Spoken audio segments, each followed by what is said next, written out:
کہ سر وزیر اعلیٰ پنجاب نے نام لیے بغیر CCD کے ایکشنز کا دفاع کیا ہے، ذرا بات سنیے ان کی پھر کامنٹ کیجئے گا اس پر۔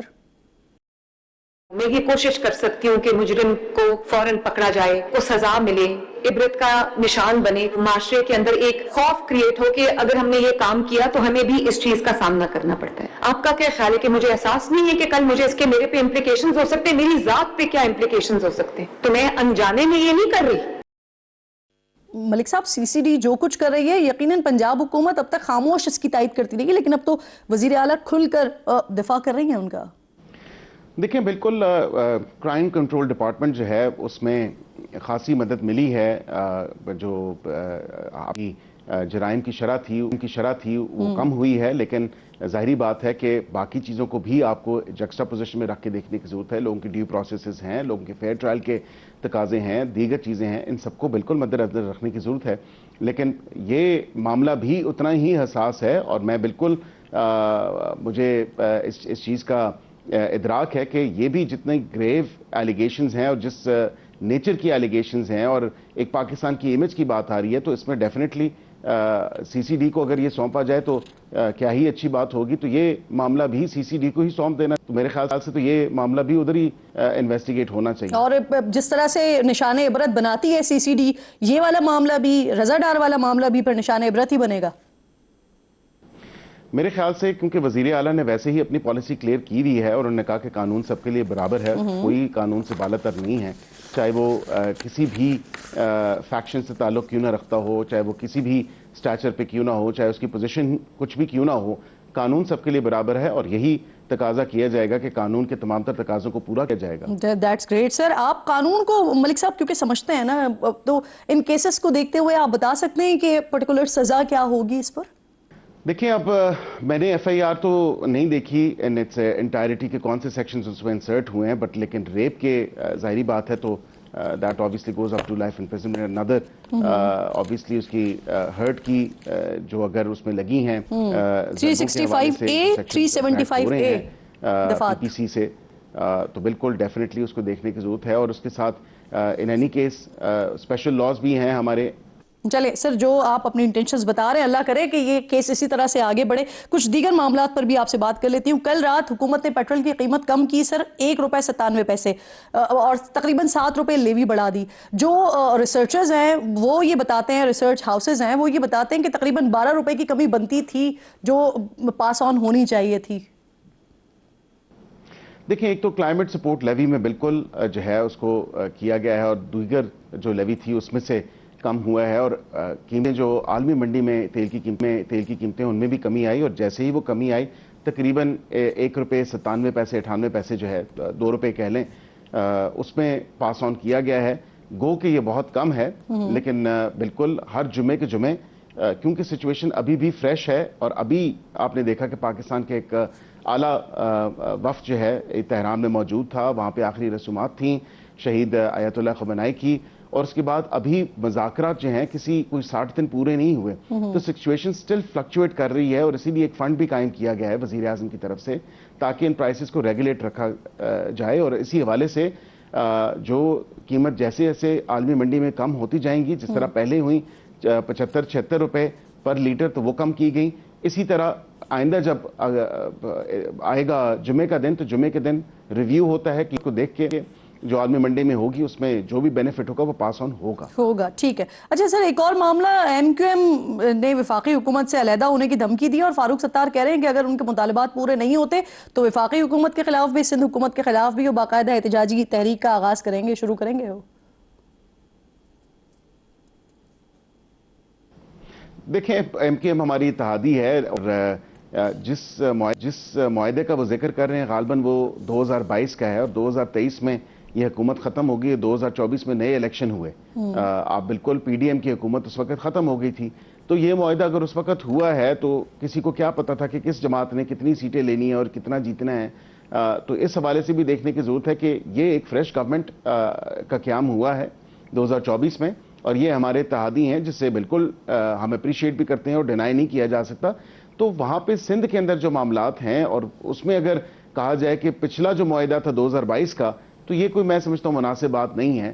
ہاں ان کا لوکل گورنمنٹ کا 140A کے حوالے سے ہم بالکل فلی سپورٹ کر رہے ہیں. 26ویں آئینی ترمیم میں بھی سپورٹ کیا, 27ویں میں بھی کر رہے ہیں, اور آئندہ بھی جب کبھی بھی آئینی ترمیم آئے تو بالکل ان کا جو مطالبہ ہے on the floor of the house, وزیر اعظم صاحب نے اس کی تائید کی تھی, ہم نے کمیٹیز میں اس کی تائید کی تھی. ہم نے کہا تھا کہ ہم آپ کے اس مطالبے کو جو لوکل گورنمنٹ سسٹم کو اسٹرینتھن کرنا ہے, جو فعال کرنا ہے, اس کے لیے ہم بالکل ہیں. لیکن وہ کوٹے کی بات بھی جی سر, یہ 28ویں ترمیم آ رہی ہے اور ایم کیو ایم کے جو مطالبات ہیں 140A کا آپ نے خود تذکرہ کر دیا, اکاموڈیٹ کریں گے پھر ان کو؟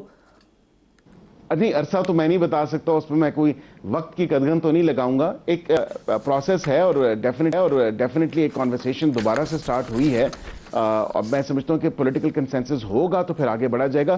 فی الوقت NFC کا اس دفعہ جو تھا, میں یہ ضرور آپ کو بتا سکتا ہوں, وہ ایک میک شفٹ سچویشن تھی, اور بالکل جو وفاق کے اوپر برڈن تھا اس کو کم کرنے کے لیے صوبوں نے اپنا حصہ ڈالا, اسٹریٹجک اسپینڈنگ کے لیے اپنا حصہ ڈالا, تو وچ از ویل کیا جانا چاہیے, لیکن اس کو کانسٹیٹیوشنل اسکیم آف تھنگز میں بھی ایڈریس ہونے کی ضرورت ہے. لاہور میں غیر ملکی خواتین کے مبینہ ریپ اور اغوا کی کہانی میں ہر گزرتے دن کے ساتھ دل دہلا دینے والے انکشافات آ رہے ہیں سامنے.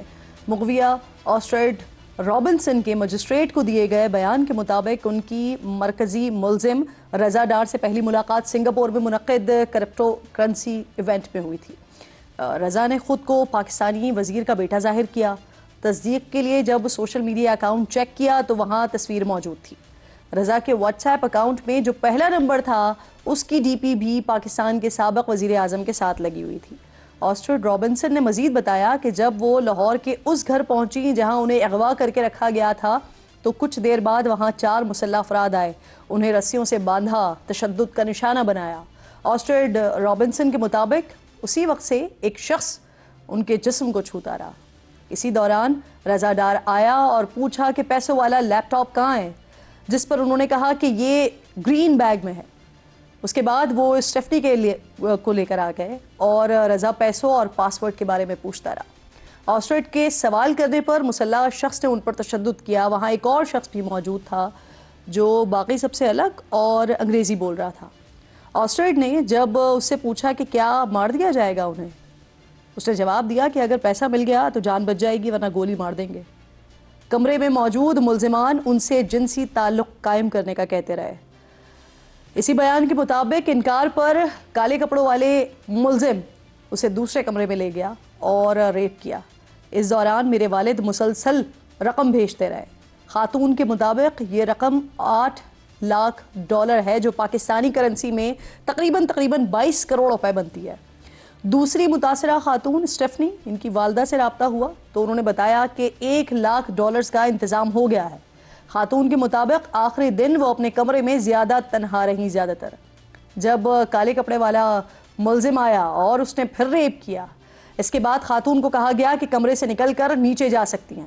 خاتون کے مطابق وہ اسٹیفنی کے ساتھ نیچے لاؤنج میں آ کر بیٹھ گئیں. جب ملزمان ویڈیو کالز کے ذریعے اپنے اہل خانہ سے بات کرتے رہے اور وہاں کی ایک ایک چیز انہیں دکھاتے رہے. اسی دوران باس کی کال آ گئی اور مجھے اوپر جانا پڑا.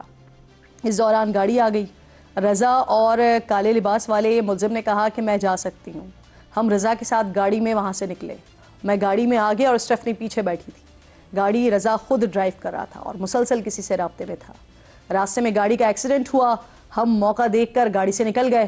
اسٹیفنی گر گئی اور ہم چیخنے لگے, جس کو دیکھ کر وہاں لوگ جمع ہو گئے اور انہوں نے ٹریفک پولیس کے اہلکاروں کو بلا لیا. اس دوران ہم وہاں موجود ایک میکینک کی دکان میں آ گئے.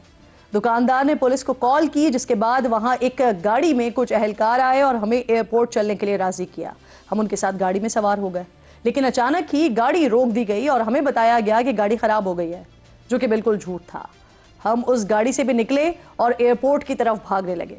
اس دوران پولیس کی دوسری گاڑی آئی جس میں خواتین پولیس اہلکار موجود تھیں. انہوں نے ہمیں اپنی وہ پوری تفتیش دکھائی جو وہ گزشتہ 2 روز کے دوران ہمیں تلاش کرنے کے لیے کر رہے تھے, جس کے بعد ہم نے خود کو محفوظ تصور کیا. اس بیان نے ناظرین حکومتی موقف اور پنجاب پولیس کے دعووں کو بھی غلط ثابت کیا ہے. حکومتی ذرائع 2 روز سے مسلسل یہ کہتے آ رہے ہیں کہ 15 پر جیسے ہی کال موصول ہوئی 2 گھنٹے کے اندر اندر خواتین کو بازیاب کروا لیا گیا, لیکن خاتون کا بیان تو اس سے یکسر مختلف ہے. DIG آپریشنز فیصل کامران نے بھی بی بی سی سے گفتگو میں یہ دعویٰ کیا تھا کہ انہوں نے چھاپا مار کر خواتین کو ڈیفنس سے بازیاب کروایا ہے اور ملزمان کو گرفتار کیا ہے، لیکن خواتین کے مطابق انہیں تو سڑک پر موجود عوام نے بچایا اور پولیس کو بلایا۔ تو اب سوال یہ ہے کہ کیا پولیس جھوٹ بول رہی ہے؟ اگر خواتین کو سڑک سے ریسکیو کیا گیا ہے تو پھر ملزمان کو کہاں سے گرفتار کیا گیا ہے؟ یہ بھی بڑا ایک اہم سوال ہے۔